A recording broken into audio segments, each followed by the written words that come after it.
Today I have Dr. Rebecca Rosas. How are you? Fine, thank you. Awesome. Let me introduce you guys to Dr. Rebecca. She is the Vice President of Strategic Planning for Texmark Chemicals in Galena Park, Texas. She was previously a Vice President of R&D and the Technical Center Manager prior to her promotion in late 2018. She is a graduate of McKendree College, where she obtained her Master's of Science in Physical Chemistry, and she also obtained a Ph.D. in Physical Chemistry from Texas A&M. During her studies, she was really smart because she was a Fulbright scholar doing research at the University of Antwerp. Rebecca has been with Texmark for almost 2 decades and has been a judge for the R&D 100 since 2014. She is a member of the Board of Association of Laboratory Managers and the chairman of the Houston Association chapter. So you're pretty smart. You're Oh smart. my, oh my, you're flattering me. You've been with your company for 2 decades, and I know that these days that's almost unheard of. So tell us a little bit about your journey, that you had, the path that has gotten you to where you are today. Well, it's like you said, it's unheard of to be with the company for 20 years. Out of my PhD at A&M, I worked for Dow Chemical for 3 years. I started right into a lab position, and it's about after 3 years at the company, Dow went through a downsizing. So I had a short stint teaching, and then I went to a manufacturing position, which is it's a very different change from what I was doing. Mhm. And I will say that if anybody gets the opportunity to make a change from their previous job, it brings a lot gives you a lot of insight into another aspect of the company. I Mhm. was there with Lonza for 7 years until they closed that manufacturing site down, moved it to Europe. And then I started with Texmark in 2000. In fact, I left Lonzo's position finished on a Friday. I started work on a Monday with Texmark. And Texmark is unlike any other company I've ever worked for. It was a family company. The owner, David Smith, was an awesome gentleman. He has since passed, and the company is being run by his children and his wife. But it was is a family company, and we're less than 50 employees. So I started there as a research chemist, and then worked into manager, which is something that a lot of times when you come in with a scientific background, you don't always have experience in terms of being a manager. But I learned a lot from my employees and learned a lot being a manager. And then I eventually became vice president to manage not only the tech center, which handles quality, but also the research and development of the company as well. So I saw both sides of the process, taking things out of the pilot plant into production. And having worked at a manufacturing site for Lonza, that gave me a lot of insight. And then, so I've been doing at that job for several years. When the my boss, who's the president of the company, walked in, he says, "We have this position, and your skill set looks like something you might be interested in." And it wasn't so much that it was my analytical chemistry or my physical chemistry or things like that. It was the skills, because I was moving. The position was that of strategic planning, and that's more doing projections and developing strategy for company, which is more towards the finance side of the company. So um, that one was that's how I ended up into the position where I'm at now. It was, not so much had I done this before, but I had the skill sets to work at it. So it's like I think there's a saying that St. Francis of Assisi has: you start by doing what's necessary, and then you do what's possible, and then suddenly you're doing the impossible. And it was that. Awesome. So that's how I ended up there. Wow. So tell us about, how does your position as a strategic planner, how does that factor into a sales department? How does what you do help the sales team grow? Well, what I do is I'm looking at projections. In other words, what sort of things do we have in terms of do we of our feeds, and how much do we have so that sales can project their sales and what we can in turn sell to our customers. And then also part of it is using sales, using what we bring in and analyzing the cost of feedstocks, because the cost of feedstocks are dependent on so many factors in the marketplace. A lot of it's prices of various commodities in the marketplace, and then use that to determine how much these are going to cost. And then we also take a look, how much can you sell, when can you sell it, and sort of lay those two over together. And then the other aspect, which is the financial aspect, is the CFO who I work with also gets to see what it looks like in terms of revenue for the company. And I work Mm. specifically on one of the product lines, which is our dicyclopentadiene. So I spent a lot of time on that. And we also do a lot of um, projections and things. We're starting to look at other aspects of the product of the products that we do make. So you're the person that salespeople either love or hate because you tell them if they can discount or not, right? Well, basically the way I take a look at my positions, I provide them with the best data that I can, Yep. and then it is up to the president, the CEOs, the sales VP of sales, and CFOs to make the best decisions. So I put the best data on the table, so that way I stay out of the love hate relationship. So they don't. But I think what a lot of salespeople don't realize, and I like to tell them this a lot, when you're out in the field and you're selling and you're out there in front of customers and they're asking for discount, you always think about a top down, right? Oh, I can discount 20% or 30%. But as a somebody in your position or the CEO or the VP of sales, they look bottom up, right? What margin is acceptable? And so sometimes those things don't meet. And what I think that we need to better educate salespeople is when I say no, we can't discount more than 10%. This is why, right? Like you were mentioning, the feedstock have to, we have, what are the feedstock prices? If it's Q1 versus Q4, that might be completely different. So I think that that is definitely an interesting dynamic. It is. It's and I take a look at margins for some particular product lines every month, so I'm updating. And the thing about it is that margins for material sold is based on material purchased the prior month, so there's a sense of time that factors into that. Mhm. And we have a very good VP of sales, and he likes looking at the numbers, and he's able he's quite a negotiator when it comes to prices and things like that. So he's done a lot of good things for us.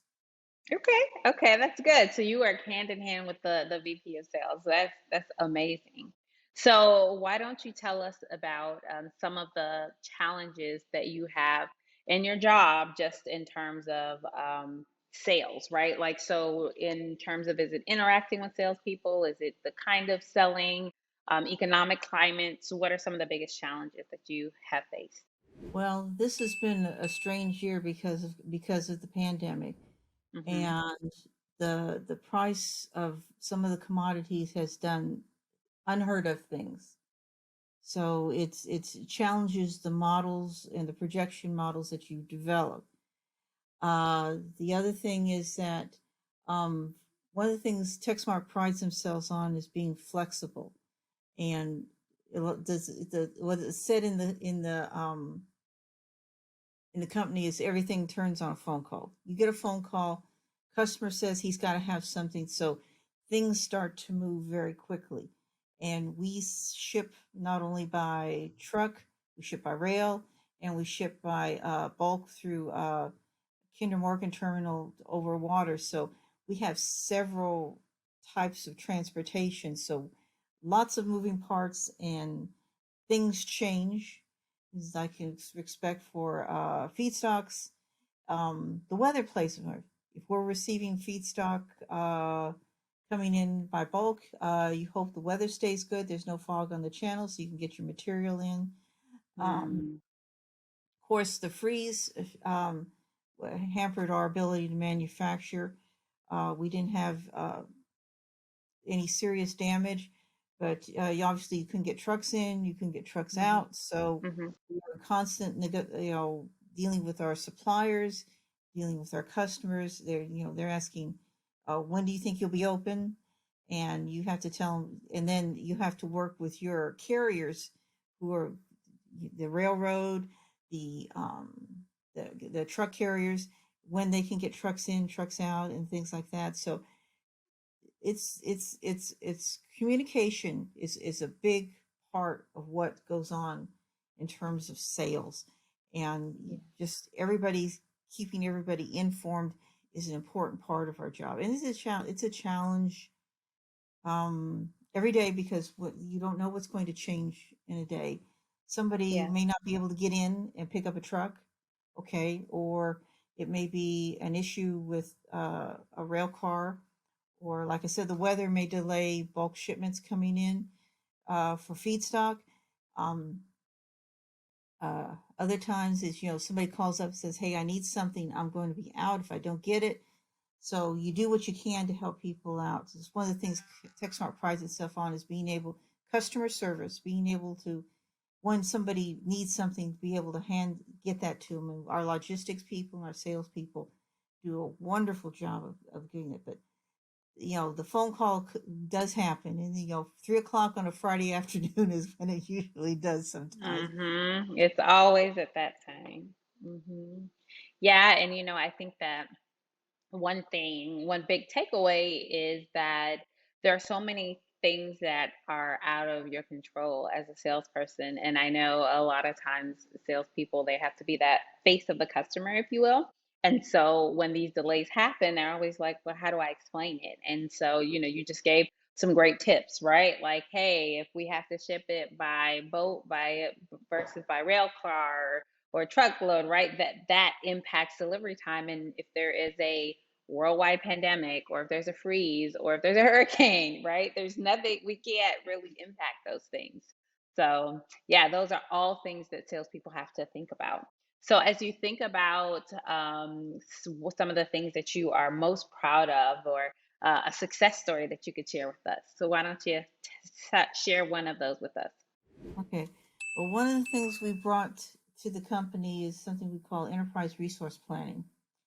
And what we use that for is to plan our inbound feedstocks, our outbound shipments, and to discern how much revenue we have, and keep up with the inventory so that we know we have enough material to ship, and also schedule our manpower, because the important aspect of all of this is that production has to produce to produces so that the materials in the tanks, so that you can ship it. So Mhm. it starts with receipts, but once it's in the tank, then it's operations, production, everybody from the time they run the molecules through the plant, to when it goes out the hoses into the trucks, the rail cars, wherever. And so what we did is we started out with a concept, and I have to say that concept has grown as we've learned things. Um, we put in things to alert us if the feed is, we're getting too much feed, or alert us if we're getting too low, alert us if we're getting too high in one of our product tanks. And those things don't always happen initially. They're not things you think of right off the first thing when you're designing. You learn it as you grow, and then um, you add detail to the system. And what it's done is it's been able to make us look out and do our feedstock planning 6 months, 9 months. Right now, the current version of the ERP runs out through the end of September, which is, Wow. when we first started, was a long way, and it's day by day by day. So you have to put in a rates, you have to take a look at what you're going to receive, and project, from the sales forecasting, how much am I going to sell on a Mhm. monthly basis. Mhm. And with some of our products being somewhat seasonal, then you have to, the ebb and flow of how that's going to do. So Mm. it's they like to call it the gold standard, but it relies on a lot of input from logistics, from sales, Mm. from finance, um, Mhm. from what did we get, what shipped, what came in. And Mhm. I do 2 updates a day. So I come Mm. in the morning, I sit down about 7:30, and I'm starting to look at receipts from the Hmm. previous day, and I look at things are shipments. See, I Hmm. still have access, and I look at the certificates of analysis. So whenever a certificate of analysis is issued, then I know something is shipped. And Mm. so it's a level of communication and planning that I think in fact we're getting ready to try to extend it to another one of our product lines. And Okay. it's been good for us because we can look out into the future and see what our needs are and how best we can supply our customers. And that's that I think is going to make us even better at supporting our customers and also better communication with our suppliers. So Mm. it's that one. It's been something I had exposure to it back in my Lonza days, and Hmm. that was when Lonza was adopting SAP. And Mm. we our version is more it's on a it's on an Excel platform, but it's Okay. still it has the essence is still there. What comes in, what goes out, and what's the impact long term, and it's a lot of fun. Awesome. Awesome. Well, Rebecca, it has been a pleasure chatting with you and really learning more about the role that you play within companies to help people increase their sales and, really work through some of these things that we don't think about, these processes and procedures and streamlining things. What is the one best way for people to get in contact with you if they have questions or want to connect with you?